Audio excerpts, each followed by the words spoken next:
Butereevu Omumbeja Aisha Nasolomba ntuuse okubeera nga ate nkutuusaako ebigenda maaso mu ggwanga lyattu Uganda mukwano gwange. Nyongera okwagaliza omwaka omujja ogw'emirembe n'essanyu wabula nga bwe nakugambye olunaku lw'eggulo nti bangi baguyingidde n'amasanyu wabula bangi baguyingiridde mu maziga kati nno n'olunaku olw'eggulo bw'atyo Pastor Bujingo naye oyasimattuse okubeera nga atattibwa wabula ate ye driver we ategerekeseeko oba yategerekeseeko nga Uncle Richard ye bambi teyasobodde kubeera nga asimatuka kitalo nnyo kitalo ddala. Pastor Bujingo bw'atyo yalumbiddwa mu bitundu by'e Nansana we yabadde ate adde ewuwe olunaku olw'eggulo. Era okusinziira ku kunoonyereza okukoleddwa obulungi kigambibwa nti emmotoka ya Pastor Bujingo bw'etyo yakubiddwa amasasi 15 nga ku gano 13 ge gakutte driver we Uncle Richard wabula ye amasasi 2 gokka ge gasobodde okubeera nga gamukwata olw'ensonga nti Pastor Bujingo kigambibwa mbu we yawulidde essasi erisooka bw'atyo n'asika hand brake n'agwa wansi wa steering era bw'atyo ne yeekukuma ensonga lwaki ku masasi gano gonna agavuze ye 2 gokka ge gasobodde okubeera nga gamukwasa era bw'atyo yakoseddwa ku mukono saaka ate ne ku mugongo. Era kigambibwa nti abatemu bano Pastor Bujingo babadde bakimanyi nti bavuga muvuga y'ensonga lwaki basazeewo okubeera nga basindirira ebyasi ku muto ogwa co-driver nga gwe basuubira Pastor Bujingo okubeera nga gye yabadde atudde. Era kigambibwa nti amasasi olwaweddeyo Pastor Bujingo bw'atyo n'asimbula emmotoka asobole okubeera nga atomera bano ababadde babakuba amasasi kuba kigambibwa nti babadde ku boda wabula mbu teyasobodde kubeera nga abakwasa era bw'atyo n'asalawo emmotoka agivuge ng'agizza ate ku ddwaliro e Mulago asobole okubeera nga ataasa obulamu bwa driver we Uncle Richard ekitaasobose kubeera nga ate kisoboka. Era bw'atyo munnange wetwogerera ye mugenzi tusaba omwoyo gwe Katonda gumuze emirembe agulamuze ekisa agumye emitima abakaba enganda sakate n'ab'emikwano wabula ye Pastor Bujingo embeera gy'ali mu ssimbi ali bulungi olw'ensonga nti ebisago bye yabifunye just ku mugongo na ku mukono ate tebyabadde by'amaanyi era nga kigambibwa nti Susan Makula ebyo olwamugudde mu matu ye bw'atyo yazirikiddewo era kyamutwalidde akabanga okudda engulu yadde nga yamaze bw'atyo nadda engulu. Kati nno munnange bineeno nga bikyagenda mu maaso ewe byagudde mu matu g'aba tiktokers abamu saaka ate ne ba bloggers abamu bineeno babikubiddemu ddala ebituli era we batyo bo ne batandika okubeera nga ate bo bawandiika ebyabo boolyawo bye basuubira okubeera nga bye bituufu. Omukulu eyeyita yeekolera music analyst ye bw'atyo yavuddeyo n'atutegeeza nti mu mmotoka tekabaddemu era mbu kekase driver waako bw'atyo yabadde ategeeza Pastor Bujingo nti mu mmotoka baneeno abatemu we balumbye emmotoka ya Pastor Bujingo mbu teyabaddemu mu mmotoka era yagamba mbu Pastor Bujingo ateekwa okuba nga bw'atyo yeyasse driver we. Byesisuubira oba nga ddala munnange bineeno bituufu oba bikyamu kati awo munnange ampuliriza nawe osobola okubeera nga ate okubaganya ebirowoozo wansawo ate mu comment section. Omukulu ye Bobby Yanga bw'atyo yavuddeyo n'atutegeeza nti finally title ya firimu tugifunye. The title is Forget About Pentagon. Ye bw'atyo yagenze maaso n'okubeera nga ate atutegeeza nti bannange title ya firimu ye yagifunye dda Forget About Pentagon. Kinajjukirwa nti Pastor Bujingo n'endiga ze ate wali eri ku Kananiland bamaze ddala ebbanga nga bwe batyo basonda ssente ze bagamba mbu bagenda kubeera nga ate bazimba church eya Pentagon. Era bineeno olwaguddewo ye yavuddeyo bw'atyo n'atugamba nti eno firimu byonna bipange bupanzi era mbu tebiriiyo yabadde katemba mwerere. Bobby Yanga bw'atyo era yazzeemu n'atutegeeza mbu driver abadde alya Susan Makula kati mbu Pastor Bujingo olutegedde n'agulaba killers ne bata driver era ye ng'agamba mbu aba boda ebyo be babyogedde so mukwano gwange tetumanyi oba bituufu oba bikyamu. Yagamba bw'aba boda ababadde awo mu kavuvuŋŋano bo bagambye mbu driver ono eyafudde Uncle Richard mbu abadde amaze ebbaga nga alya Susan Makula era mbu Pastor Bujingo olwabitegedde bw'atyo n'asalawo amulukire olukwo olwo agende maaso n'okubeera nga ate amujja mu budde. Tetumanyi kituufu na kikyamu wabula munaye ye Katonda gwe twalekera ogwo gw'okubeera nga asala emisango ye yasinga okumanya byonna ebyagenze maaso n'okubeera nga ate bibeerawo. Kati nno munaye twabadde tukyali awo ng'ebyogeddwa buli omu avuddeyo n'agenda maaso n'okubeera nga ate ayogera kino na kiri. Butereevu ne wabeerawo ate TikTok omu amanyikiddwa nga Uptop Boss naye bw'atyo yavuddeyo police report n'agenda mu maaso n'okubeera nga ye agiwomoggolamu ebituli ng'agamba nti bino byonna yabadde katemba mwereere nti tewali ngeri yonna ngeri Pastor Bujingo gye yasobodde kubeera nga ate asimattukamu ye era bw'atyo yavuddeyo n'ageraageranya ku bantu abazze nga battibwa gye buvuddeko ffenna be tumanyi obulungi nga mwabo mwe muli ne bannamagye nti basimattuka abamu naye ate basimattuka n'ebisago eby'amaanyi gamba nga Katumba Wamala wabula yembu kijja kityo okubeera nga Pastor Bujingo bw'atyo yasimattuse nga just ayinako ebyo byokka ebisago kyokka nga ate ye driver we afudde kale kwegamba ye ono yamuyise katemba mwereere era n'agamba nti waliwo ekituufu ekyetaagwa okubeera nga ate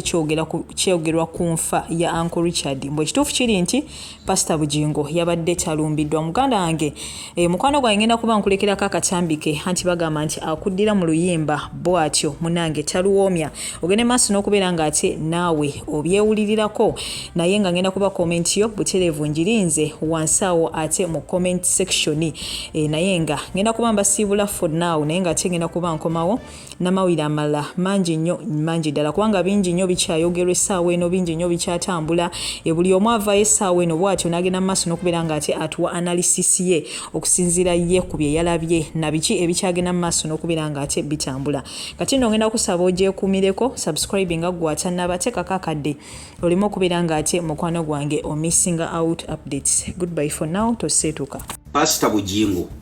bw'obanga ogenda okukola stunt fubanga okulaba nti stunt zino muzirwe hasinga n'ofuna director omulungi ate bw'obanga ogenda kukola stunt fubanga okulaba nti totya kulumya bw'obanga ogenda kukola stunt ey'amaanyi ng'eno kkiriza bakulumye so that ebeere luliyo ate naffe abagenda ogira beetunyumire. Njagala mutunulire events z'abantu abakubiddwako ku masasi oba abadde assassinated abo abasimatus assassination nti bobo batunulidde mu ku breakinga wana amawulire omuntu nga bamukubya amasasi baga breakinga ne goba kubya amasasi akyali ku scene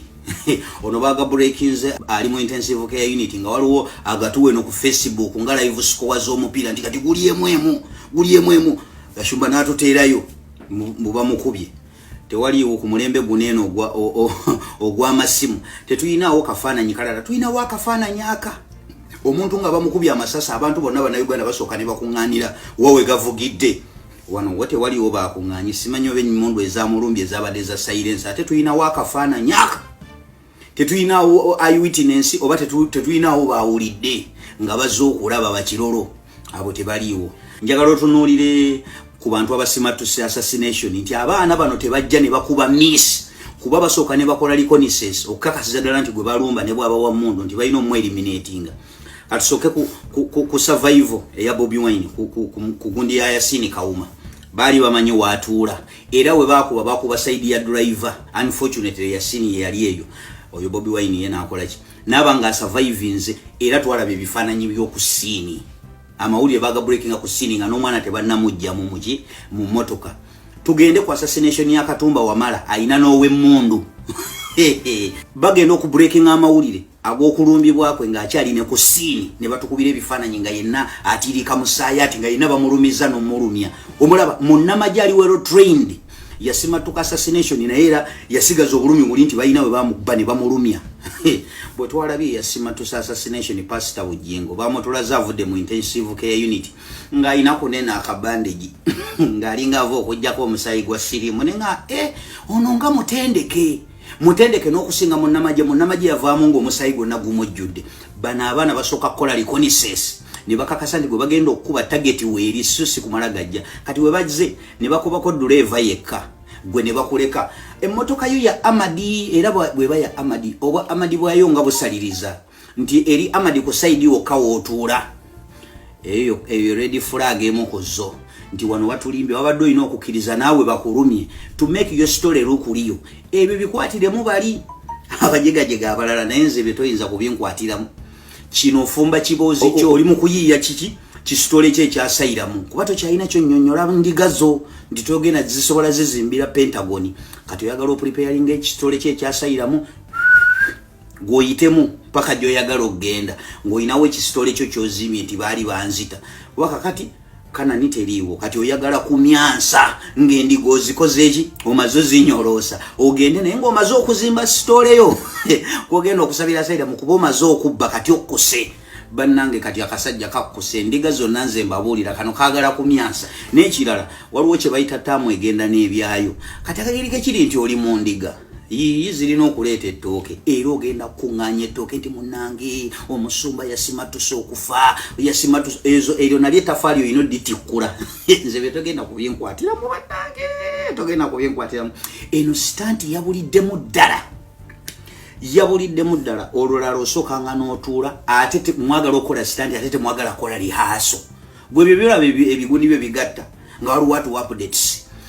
kakati njogeddeko naye ali mu ddwaliro akafaananyi kasini tulina kamu wenna omema bumemi oti mu kasaatiko mu intensive care unit ng'ovuddewo n'akabandejiiko wano naye bannange Uganda eno buli omu avaayo ayagala kutusiriwalirako busiriwalizi ayagala kumyansa takyalina kyagamba ndiga sente zonna nga bwazikuŋŋaanyiza kati ayagala kuyitamu gy'anaasaba asayiramu ayagala agende ne sitole nywevu bw'ayitamu n'akasente so endiga nze mbabikidde bukyali ono abatereeze kati asombyeko kyasombye takyalina ansa ayagala kumyansa misinde musajja ono engeri gye yasurvivinzemu assassination enzenyini taliiko yadde akanoobule n'aka Katumba wamala yasimattuka nga mwali mu mmotoka yavaamu n'ebisago ono ayina katuli kampiso